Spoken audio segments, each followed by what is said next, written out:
शिखर पर जाकर के मैं तप करूंगा और वहां पे कोई नहीं आएगा जब तक मैं तप करूंगा। हिमाचल जी ने हाथ जोड़ा, महाराज मुझे सेवा का मौका दो। बोले कोई बात नहीं, आप सुबह शाम मेरी सेवा करो, लेकिन तुम्हारे अलावा कोई भी नहीं आएगा जब तक मैं तप करूंगा।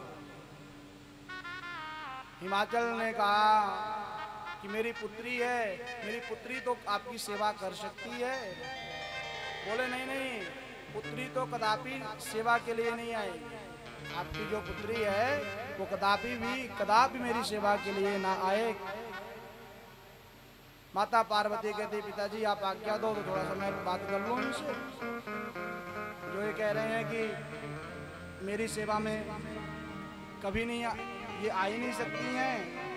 तब माता पार्वती कहती हैं कि जरा एक क्षण रुकिए तो सही प्रभु। तब माता पार्वती कहती हैं हे प्रभु, अगर आप पुरुष हैं तो मैं प्रकृति हूँ और आप अगर शक्तिमान हैं तो मैं शक्ति हूँ।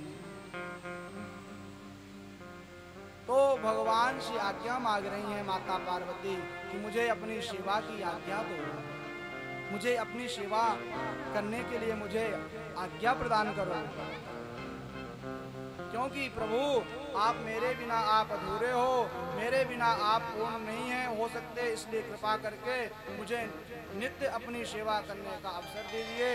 तो भोले बाबा ने कहा हिमाचल जी से, हिमाचल तुम्हारी पुत्री जो है ये बड़ी समझदार है, एक काम करो तुम इसे भी पूजा करने के लिए, सेवा करने के लिए ले आया करो।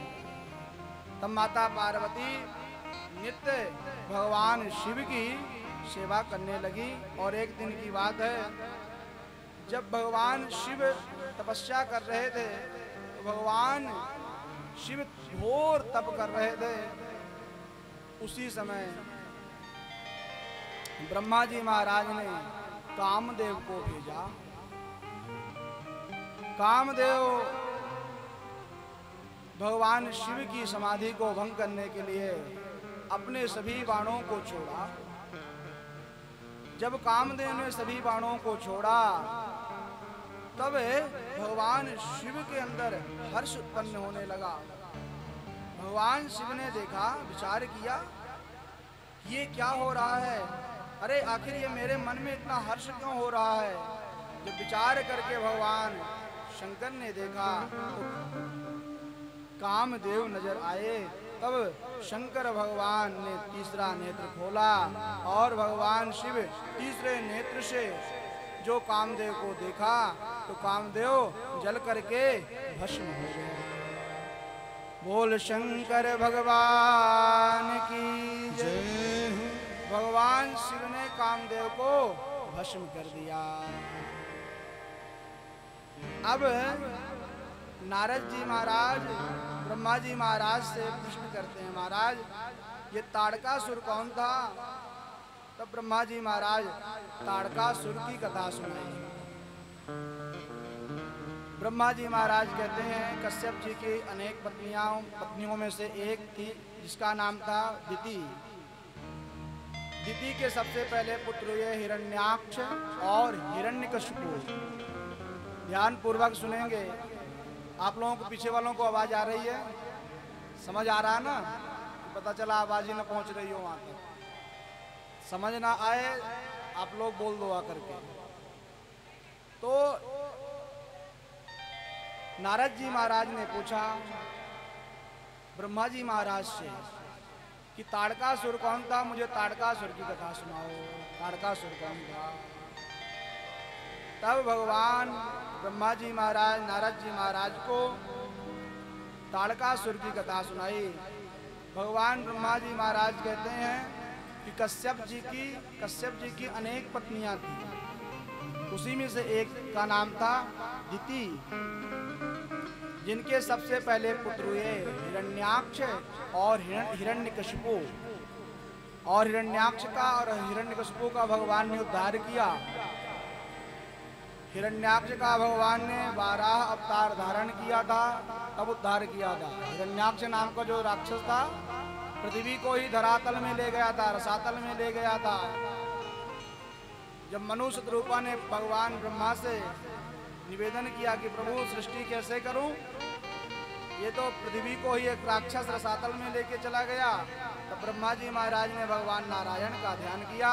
भगवान नारायण प्रकट हुए वाराह रूप में, और वाराह रूप में गए और हिरण्याक्ष का भगवान ने उद्धार किया।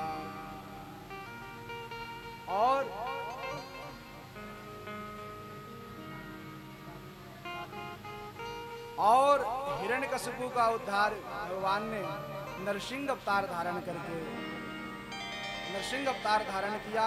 नरसिंह अवतार लिए और अपने भक्त प्रहलाद की रक्षा के लिए भगवान ने नरसिंह अवतार लिया और हिरण्यकशिपु का भी उद्धार किया।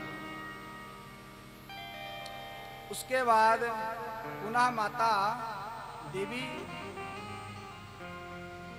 दिति पुनः गर्भ को धारण की, और जब गर्भ को धारण किया तो इंद्र ने वज्र चला दिया।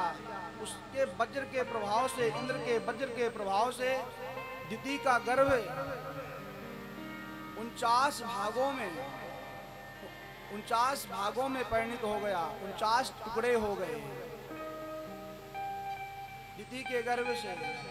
लेकिन वो गर्भ जो था इतना तेज था कि उससे 49 रूपों में बालक प्रकट हो गए, जो बने 49 मरुत गण। इस प्रकार से 49 मरुत गण बने। अब दिति ने कश्यप जी से निवेदन किया, ये देवता बहुत अत्याचार करते हैं हमारे ऊपर, आप कुछ उपाय बतलाओ, क्या उपाय किया जाए। तब कश्यप जी ने कहा, आप देवी तप करो। तब दिति ने 10,000 वर्षों तक तपस्या की और 10,000 वर्ष तक तप किया।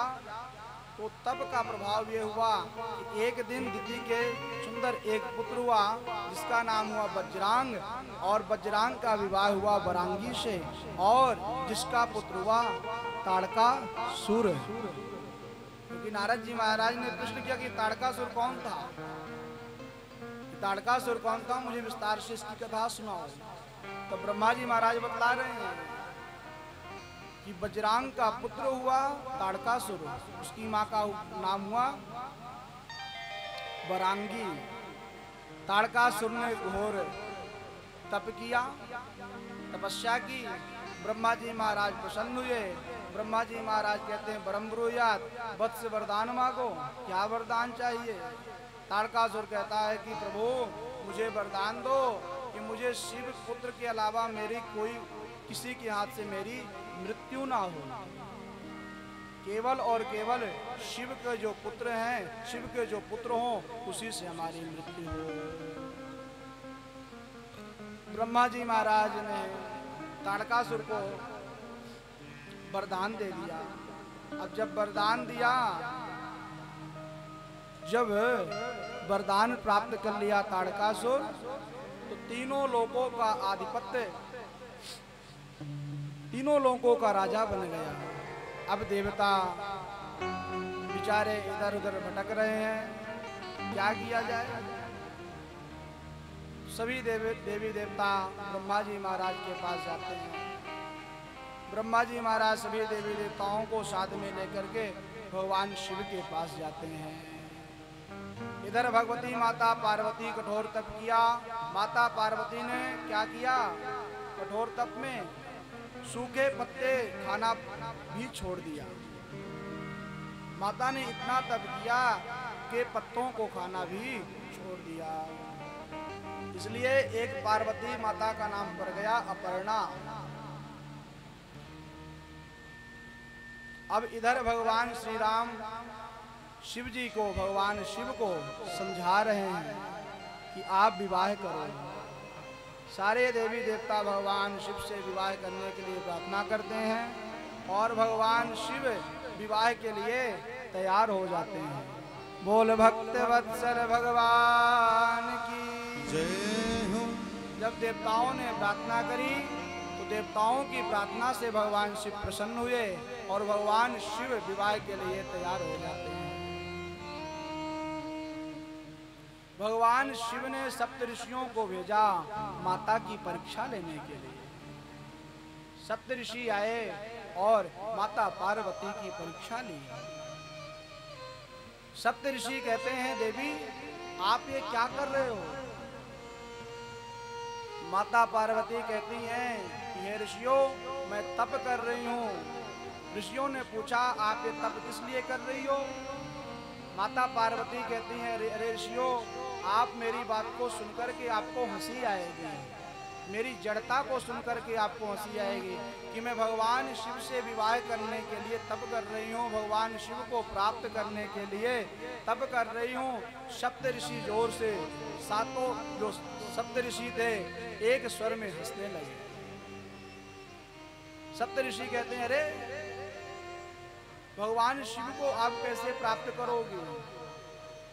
माता पार्वती कहती हैं कि मेरे गुरु नारद जी हैं, उन्होंने बतलाया है कि बिटिया आप तप करो और आपकी तप का प्रभाव ये होगा, आपकी तपस्या से भगवान शिव प्रसन्न हो गए और आपको स्वीकार कर लेंगे। सप्तऋषि कहते हैं कि अरे नारद की बातों में मत आ बिटिया। नारद जी महाराज तो अपना स्वयं का घर बसा नहीं पाए, तुम्हारा घर क्या बसाएंगे? दूसरों का घर तो उजाड़ने में रहते हैं। अरे चित्रकेतु का घर नष्ट कर दिया, हिरण्यकशिपु का घर नष्ट कर दिया। अरे जो नारद के चक्कर में पड़ जाते हैं वो भिखारी बन जाते हैं। सप्तऋषि इस प्रकार से कह रहे हैं माता पार्वती से कि नारद की बातों में मत फंसो, भगवान शिव कहीं तुमसे विवाह नहीं करेंगे, तुमसे भगवान शिव विवाह नहीं करेंगे, नारद की बातों में मत पड़ो।